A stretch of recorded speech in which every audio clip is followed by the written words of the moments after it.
L'invitée de 15 cette semaine, c'est Isilde Lebesco, actrice, scénariste, réalisatrice. Bonsoir. Bonsoir. Vous venez de sortir Dire vrai, un récit, une sorte d'autobiographie. À l'heure où MeToo semble enfin s'imposer dans le cinéma français, vous pensez que votre livre tombe au bon moment pour être lu et entendu? MeToo fait peur encore. C'est un mot qu'on n'a pas envie d'entendre. C'est un mot qui parle des victimes, alors qu'en fait, celles qui parlent, c'est celles qui sont déjà fortes, celles qui ont déjà réussi à sortir la tête de l'eau. Mais pourtant, voilà, voir celles qui sortent, c'est très peu. Et le problème, c'est que les victimes, elles sont partout. Donc, il faut arriver à entendre ça. Pour celles qui sont toutes proches, ou ceux, il y a des garçons aussi, des enfants, et ouvrir son écoute. Vous revenez dans ce livre longuement sur votre histoire avec le réalisateur Benoît Jacot. Elle a commencé quand vous aviez 16 ans, lui 52. Vous expliquez à quel point à cette époque, ce n'était pas un sujet. Vous dites même que certaines femmes de votre entourage vous enviaient. Oui, bien sûr, parce que y a une ascension sociale, il y a le cinéma. Et puis parce que parfois, on peut vraiment confondre quelqu'un qui a fait d'une femme sa possession, son objet de fantasme, et donc avoir énormément d'amour. Et en fait, c'est pas de l'amour. Et ça, il y a beaucoup de cas comme ça. Toutes les femmes qui sont sous un contrôle coercitif d'un homme et qui, en fait, lui met beaucoup d'énergie pour continuer d'être en lien, même toxique, avec la femme, eh bien, on peut imaginer que c'est beaucoup d'amour, beaucoup d'énergie. Non, c'est surtout beaucoup de maladie mentale, de mettre autant d'énergie. Donc, évidemment, là, c'était en plus filmé, le cinéma, il y avait le rêve. Donc, oui, j'étais un peu... pas jalousée, non, mais disons presque. Enviée, mais pas pour les bonnes raisons. Oui. Vous revenez sur les viols que vous avez vécus avec lui, les violences physiques, mais vous dites tout ce qui est arrivé, c'est arrivé parce qu'il a avant tout violé mon esprit. Qu'est-ce que vous voulez dire par là? Bien sûr, c'est comme l'inceste. Il y a un interdit originel. Il y a d'abord, on devient proche, on devient amis, et les choses dévient presque naturellement parce qu'il y a une vraie confiance, une vraie proximité, parce que autrement, moi, à 16 ans, on m'aurait dit, tiens, ça va être ton mec. Bah non, non, c'est pas naturel. On n'a pas envie à 16 ans d'aller avec quelqu'un qui en a 37 de plus. Donc c'est vraiment la familiarité, la famille et le lien auquel on tient tellement qui dévie la relation naturellement. Vous racontez un épisode assez hallucinant. Vous n'êtes pas encore majeur. Benoît Jacot espère que vous jouiez nu dans une scène. Et pour vous convaincre, vous remercier, il vous donne sa carte bleue. Est-ce que vous pouvez nous raconter la suite de cette anecdote terrifiante? Oui, c'est une anecdote qui est dans le livre. On peut la lire. Ce qui est important à comprendre et ce que j'ai voulu montrer, c'est qu'il y a comme un brouillard qu'on met dans l'esprit là d'une jeune fille, mais des femmes en général. On embrouille la situation par des soi-disant gestes généreux qui sont matériels, l'argent, tout ça. Mais tout ça, c'est comme dit Hélène Frappa, c'est un gaslighting en fait. On est embrouillé, on n'a plus l'esprit clair. Donc évidemment que la carte bleue, les bonbons, tout ça, ça ne valait pas d'accepter qu'il y ait des doublures sexuelles, érotiques dans un film, parce que rien ne vaut le corps, quoi, tout simplement. Aucun matériel vaut le corps. Ce qui est terrible, moi, qui m'a choquée dans cette anecdote, c'est que il vous donne cette carte bleue, vous en profitez avec vos petits frères et sœurs, vous faites un peu la fête, et au final, il porte plainte et vous retrouvez quand même au commissariat. Donc, il retourne complètement le cadeau et vous vous êtes senti obligé de le protéger. Et c'est là, en fait, que j'ai l'impression que la relation bascule un peu dans le livre. Ah oui, mais j'en avais aucune conscience. Mais en fait, mais alors vraiment, vraiment pas, parce que c'était au début de notre rencontre. On tournait dans SAD, on n'était pas du tout ensemble. Mais en fait, c'est vrai que dans toutes les relations déséquilibrées, eh bien, on a toujours les prémices de ce qu'elle va être au début, mais on en est moins attentif. Et puis, on a moins la rigueur de couper, tout simplement. Mais les prémices, ils sont toujours là. Donc, plus on les connaît, et c'est pour ça que c'est très important de parler de tout ça, et surtout pour les femmes qui ont pu traverser et se sortir de toutes ces relations toxiques, de parler et écouter. Parce que ça donne des clés de compréhension. Ça peut pas éviter les situations comme ça de se reproduire parce qu'il y a des hommes qui se sont construits dans la domination, donc il va toujours y avoir des femmes objets pour nourrir cette domination. Mais par contre, de s'informer le maximum fait qu'on va identifier plus vite ces mécanismes dans lesquels on est. Et au lieu de jamais s'en sortir ou s'en sortir à 50 ans, on peut espérer s'en sortir assez rapidement et traverser ça sans des années d'encombre, si je puis dire. Dans ce récit, il y a aussi vos échanges avec Jacques Doyon qui veut faire un film avec vous à l'époque. Vous êtes mineur, vous vous retrouvez seul avec lui, il vous prend la main et vous avez un geste de recul. Et là, il vous dit « Tu ne feras pas ce film ». Jacques Doyon, Benoît Jacquot, deux hommes que Judith Godrèche accuse aussi d'agression. Est-ce qu'à l'époque, tout le monde savait que ces deux hommes avaient été problématiques, mais ils avaient pourtant ce côté intouchable ? Mais bien sûr, ces hommes volaient tout naturellement la substance des jeunes filles et ils utilisaient tout un système. Mais en fait, tous les gens qui sont malveillants utilisent toujours un système. Je veux dire, aujourd'hui, j'ai porté plainte parce que j'ai pu porter plainte. J'ai été très, très soutenue et ça m'a porté pour oser porter plainte et braver ce dernier interdit, ce dernier reste d'aliénation, si je puis dire. Mais en vérité, c'est très dur. Pourquoi c'est très dur ? Parce que l'agresseur numéro 1 de la France et dans beaucoup de pays est la justice. Donc aujourd'hui, ceux qui font le plus de mal aux femmes, aux enfants, c'est la justice.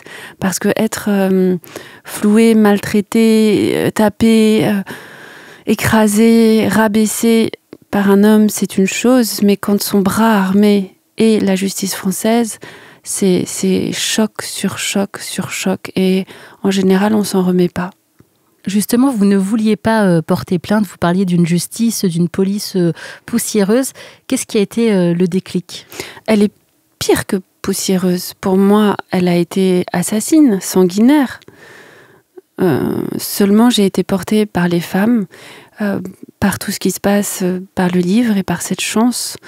Donc je me suis sentie, j'ai pu m'imaginer y aller, le faire, mais c'est parce que j'ai eu tout ce soutien et je remercie infiniment tous les gens qui m'ont donné ce soutien, tous ces messages que j'ai reçus parce que ils m'ont porté et j'avais envie de les porter. C'est pour ça que je l'ai fait et parce que on verra ce que fait la justice. Ce qui importe, c'est que la justice voit des choses et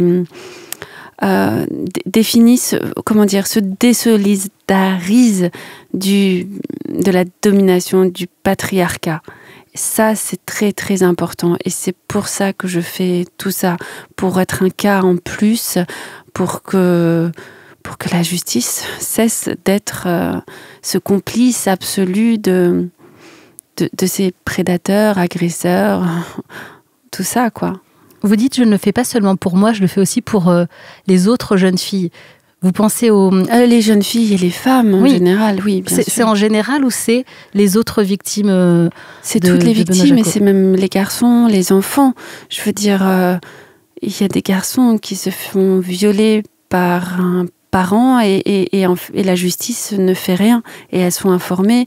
Et donc, c'est pour toutes les victimes et pour faire front avec toutes les victimes.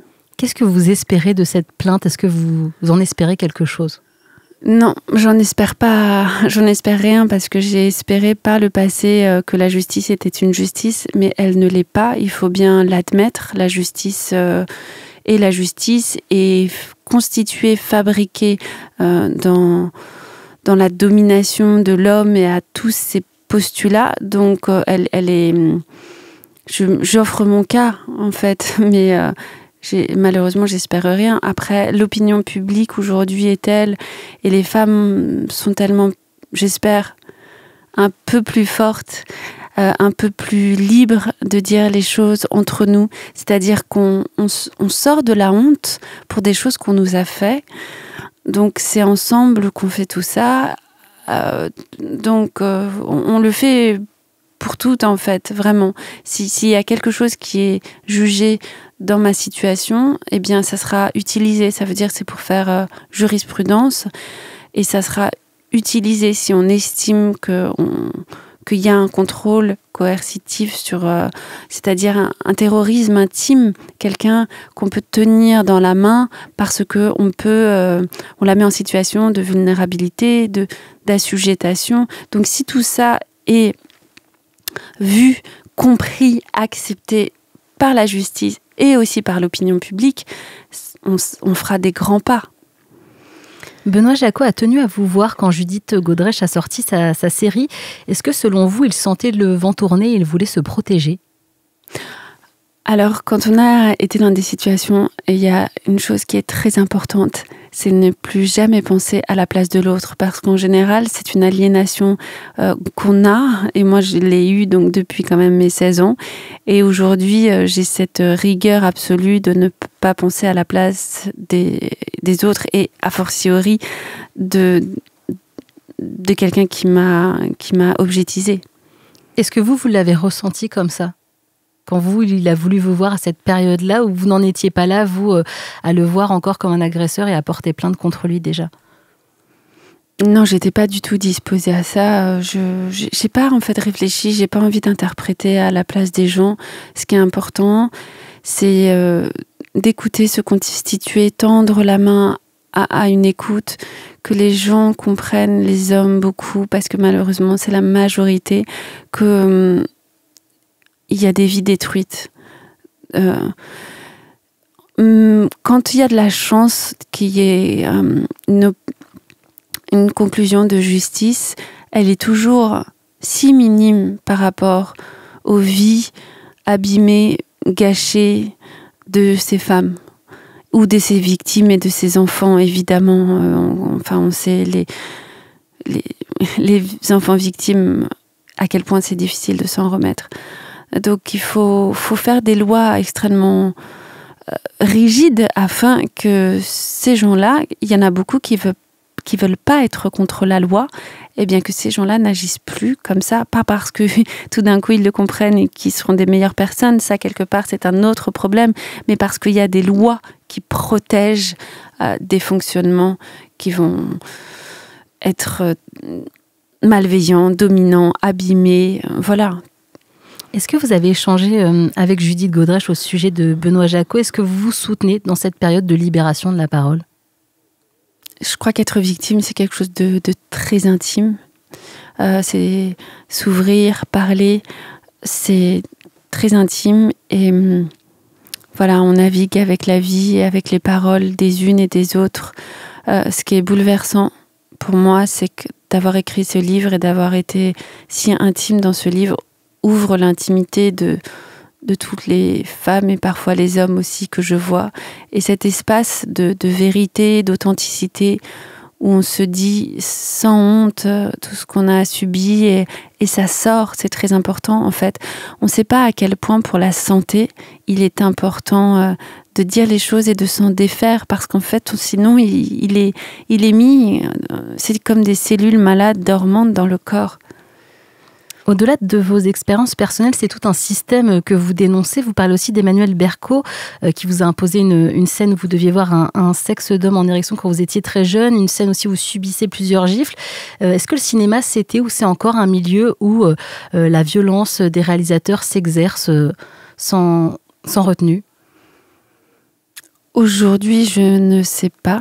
En tout cas, avant, c'était une époque où l'artiste, pendant très très longtemps, avait tous les droits pour avoir quelque chose d'authentique. Le cinéma est tellement magique et reflète tellement le monde et quelque part fait voyager tellement les gens dans plein de vies qu'ils n'ont pas.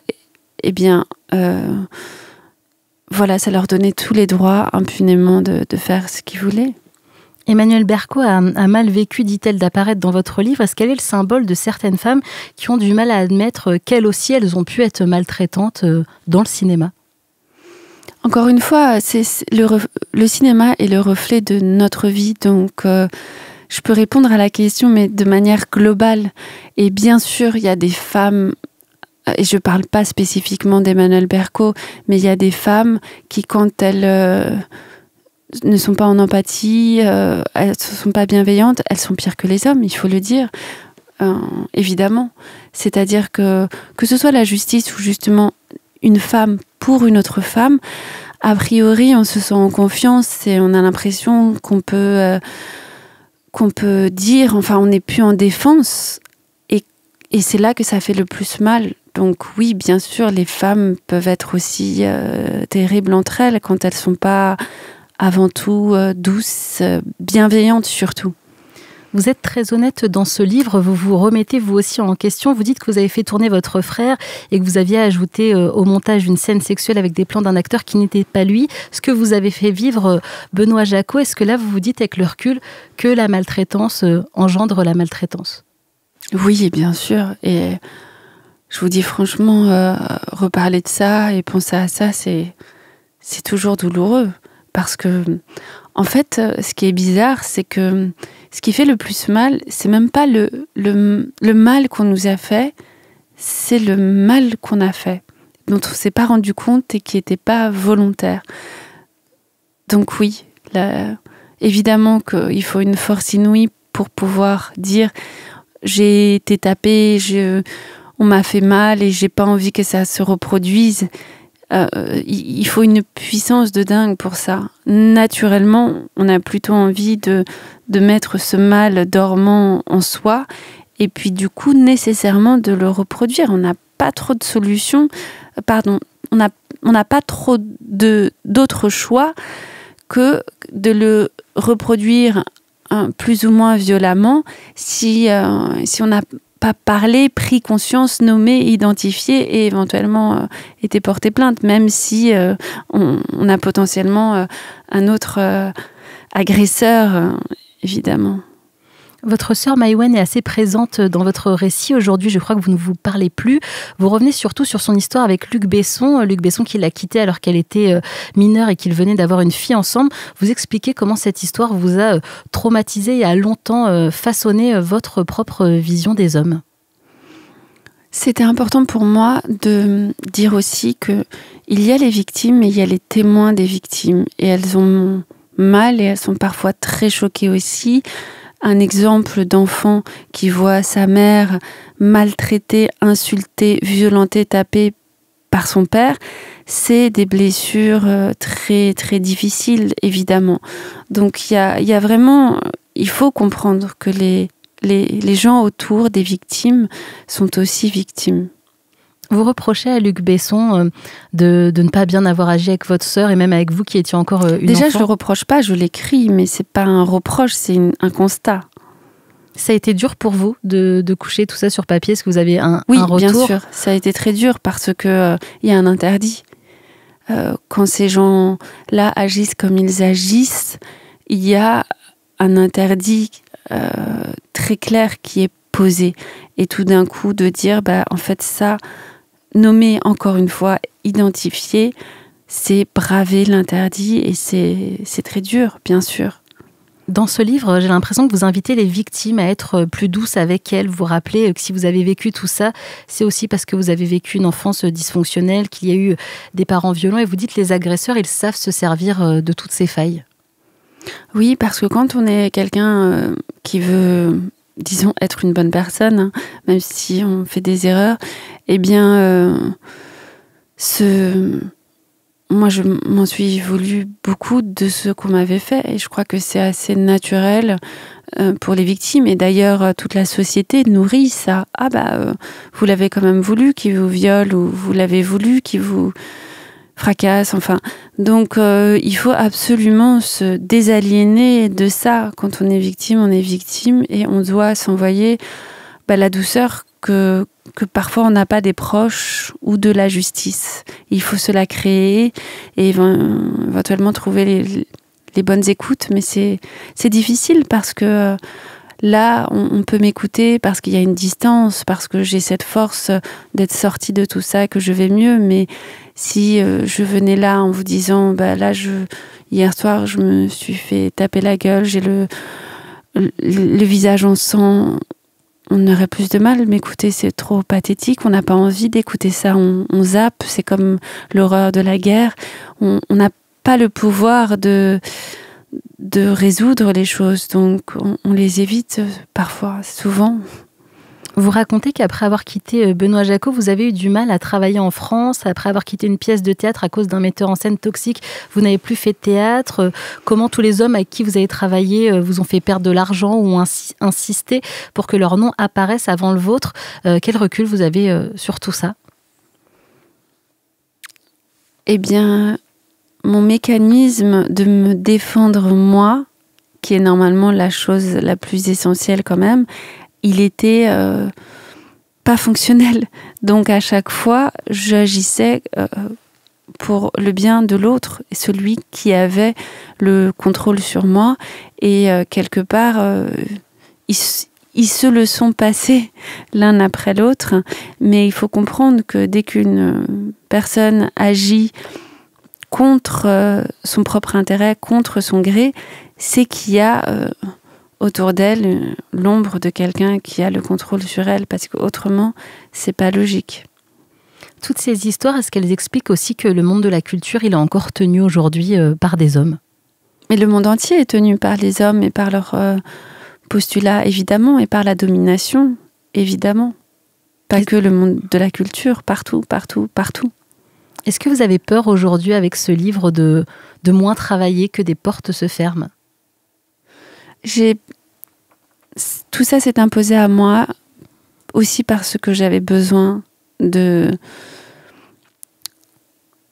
ce soit mon histoire, alors qu'en janvier, quand il y a eu tout ce qui s'est passé et que j'ai été exposée comme une victime, une des victimes de Benoît Jacot, j'avais absolument besoin de me réapproprier, en fait, de me réhabiliter. Et c'est pour ça que j'ai écrit, donc ne s'est pas posé d'autres questions. Avant, je l'avais écrit avant ce livre, puisque je l'ai écrit il y a 1 an. J'ai pas voulu l'éditer parce que justement, c'était pas de la peur, mais c'est tellement intime. On n'a pas envie de se livrer comme ça naturellement, a priori. Mais j'avais eu besoin de l'écrire. Et c'est parce qu'il s'est passé tout ce qui s'est passé en janvier que j'ai voulu l'éditer. Quel retour vous avez sur votre livre? J'ai beaucoup de retours de femmes qui se soutiennent, en fait. Elles me disent toutes, c'est moi, c'est moi, c'est moi, donc merci. Merci de mettre des mots.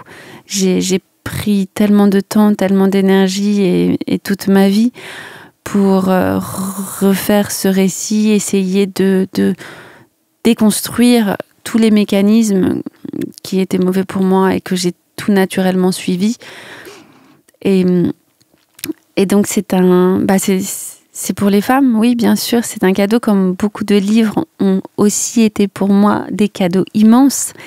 C'est-à-dire que de lire tout d'un coup, en quelques heures, quelque chose, des problèmes dans lesquels on vit depuis des années, depuis toute une vie, ça peut changer une vie. Bien sûr, un livre, une lecture peut changer une vie. Judith Godrèche a été reçue à l'Assemblée. On a l'impression que les choses bougent pour le cinéma. Est-ce que pour vous, tout ça, c'est positif? Est-ce que vous êtes confiante pour la suite? Notamment pour la protection des enfants sur les plateaux. Ça, c'est pas ce qui m'importe, c'est les enfants en général. Il y a 2-3 enfants par classe qui sont violés, c'est-à-dire que nécessairement, vous en avez connu probablement une centaine des enfants qui étaient violés par leurs parents.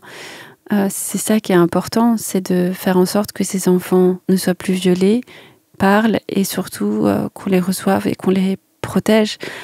Si je suis confiante, non, je suis pas confiante. Il y a que une vraie loi et des vrais changements qui comptent. C'est pas l'idée, c'est pas la confiance qu'on a de l'avenir, parce que a priori rien ne change. Il faudra, pour l'instant, tout ça c'est que des mots, c'est que des écrits. Il faut que la réalité suive. À titre personnel, vous avez l'impression de vous être libérée d'un poids avec ce livre et de commencer une nouvelle vie? Oui, je crois que quand on identifie, qu'on restitue à chacun le mal qui nous a été fait, je pense que c'est d'autres vies, c'est une renaissance, bien sûr. Merci beaucoup. Merci. Est-ce que je peux ajouter justement sur la Fondation des femmes a fait une pétition, on en est à 70 000 et aujourd'hui, ça serait bien que plus de gens signent, parce que ça serait une manière de dire nous, on n'est plus d'accord qu'il se passe tout ça. Et 70 000, c'est peu au vu des chiffres, au vu du fait qu'on a tous quelqu'un tout proche, ou soi-même, qui a été abîmé par d'autres. Donc cette pétition, elle est là pour avoir le plus de force possible pour changer justement la loi, et c'est très important, parce qu'aujourd'hui, s'il y a des viols qui sont jamais qualifiés, qui sont classés sans suite, c'est parce que la loi elle-même n'a pas une bonne définition aujourd'hui pour pouvoir signifier les dégâts psychologiques que engendrent des viols pendant une vie entière. Donc, signer cette pétition, c'est vraiment dire on a quelqu'un de proche, ça s'est passé, ou ça s'est passé pour moi, et on veut que ça change, donc on signe pour changer la loi. C'est l'objectif. Merci beaucoup Ésil Lebesco d'être passée dans 15. Merci. Je rappelle que vous êtes actrice, scénariste, réalisatrice et autrice du récit Dire vrai chez De Noël. À bientôt. Merci à vous. À bientôt.